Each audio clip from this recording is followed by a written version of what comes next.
होगी, ठीक है, आपकी विश या मन्नत कब पूरी होगी।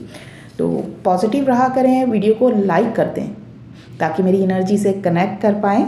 तो चलें देखते हैं आपकी विश या मन्नत कब पूरी होगी। मेरे प्यारे व्यूअर्स की, जो भी ये वीडियो देख रहे हैं, उनकी विश या मन्नत। How sweet, so beautiful.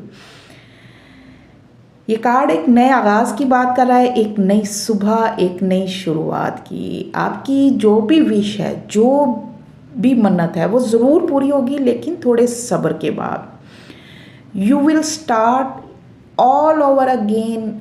आप फिर से एक नई शुरुआत करने वाले हो। आपकी ज़िंदगी का एक नया साइकिल स्टार्ट होने वाला है, जहाँ चीज़ें दोबारा शुरू होंगी, खुशियाँ वापस आएंगी। और टाइमिंग को देखा जाए तो माय डियर फ्रेंड्स, आपको जैसे नज़र आ रहा होगा 10 डेज से 10 वीक्स की एनर्जी है। 10 दिन से लेके जस्ट लाइक 1 हफ्ता या 10 हफ्ते लग सकते हैं, ठीक है। अगर आप लोग